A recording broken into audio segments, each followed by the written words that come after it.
இறை வார்த்தை யோவான் நற்செய்தி பிரிவு 6 இறைச்சொற்றடர்கள் 51 முதல் 58 முடிய.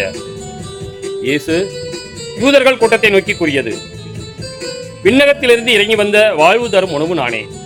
இந்த உணவை எவராவது உண்டால் அவர் என்றுமே வாழ்வார். எனது சதையை உணவாக கொடுக்கிறேன். அதை உலகு வாழ்வதற்காகவே கொடுக்கிறேன். நாம் உண்பதற்கு இவர் தமது சதையை எப்படி கொடுக்க இயலும் என்ற வாக்குவாதம் அவரிடையே எழுந்தது. இயேசு அவரிடம், உறுதியாக உங்களுக்கு சொல்கிறேன், மானிட மகனுடைய சதையை உண்டு அவருடைய இரத்தத்தை குடித்தால் ஒழிய நீங்கள் வாழ்வு அடைய மாட்டீர்கள்.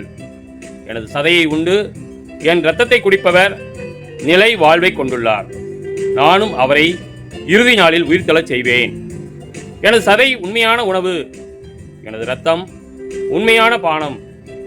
எனது சதையை உண்மையான உணவு, எனது இரத்தம் உண்மையான பானம். எனது சதையை உண்டு எனது இரத்தத்தை குடிப்போர் என்னோடு இணைந்திருப்பார், நானும் அவரோடு இணைந்திருப்பேன். வாழும் தந்தை என்னை அனுப்பினார், நானும் அவரால் வாழ்கிறேன். அதுபோல் என்னை உண்போரும் என்னால் வாழ்வர்.